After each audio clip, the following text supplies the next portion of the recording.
Hello mga Lods, good morning, good day sa inyo lahat. Welcome back ulit sa ating panibagong video tutorial. For today's video, ang isi-share ko sa inyo is about sa pag-bypass ng speed capping ni Smart and Talk and Text Only 299 and 99. Ang kinaganda po dito sa VPN na ito is free and no need ka nang gumawa ng account, walang ads, unlimited po siya. Ito po ay para dun sa mga Android user na walang L2TP VPN sa kanilang mga cellphone, and ito ay para din sa mga may mga modem na walang naka built-in na VPN, and lastly is para din dun sa mga walang OpenVPN na naka-install sa kanilang modem. At sobrang daling gamitin lang. So, simulan na natin.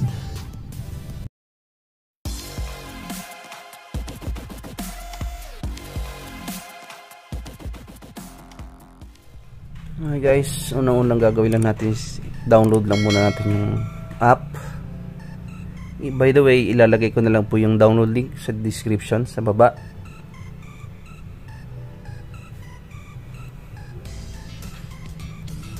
Download lang po natin. Ang name po ng VPN natin is Aman VPN. So download lang natin.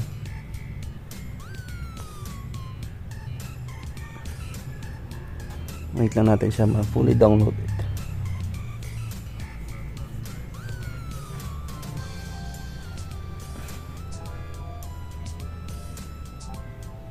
So ang app na to is about 22 MB lang siya.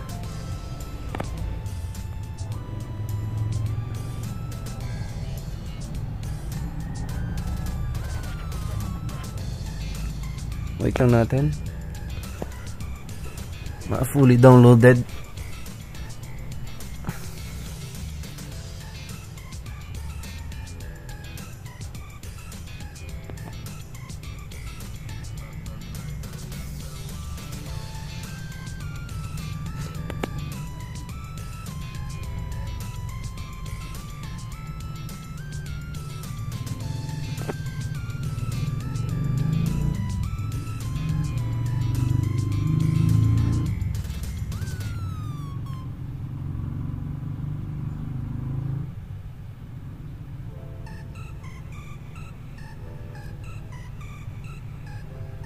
Okay guys, pagka-download nyo is punta lang tayo sa ating file manager,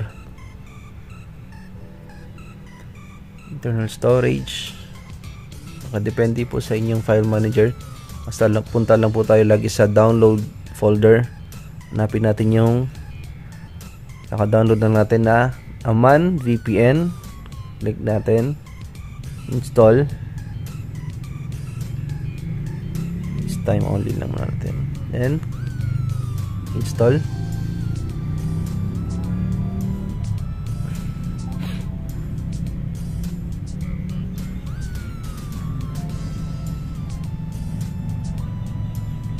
Then open natin yung app.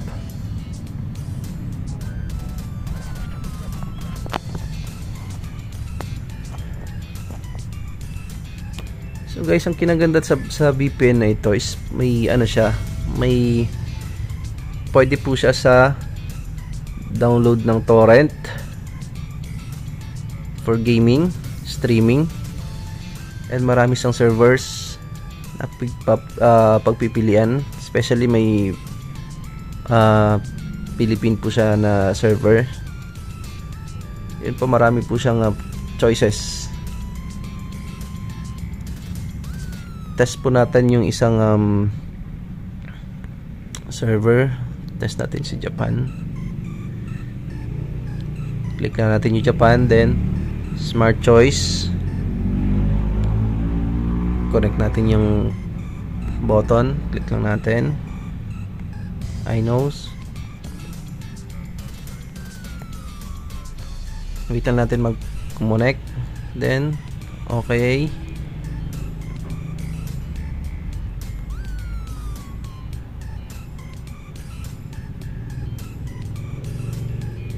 lang natin. Minsan nag-error siya minsan. Yun, connected na siya.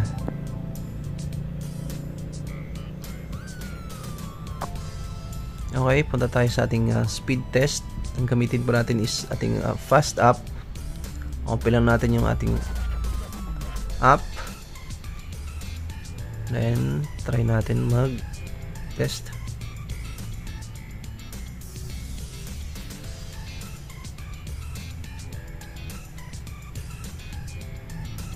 Ayan po siya, maabot ng 6 Mbps, 7.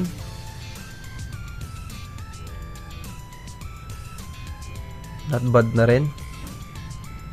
Nakadepende pa rin sa lugar o sa server, kung gaano congested yung server. So ang ating test result is 5.6 Mbps. Okay na rin mga lods. Hindi na rin masama kaysa dun sa 1 Mbps lang na copy. Minsan nasa 300 kbps pa. So yun lang mga lods. Please hit subscribe button and notification bell button para maging updated na rin kayo sa mga susunod ko pang mga videos. So salamat sa inyo lahat. Peace out.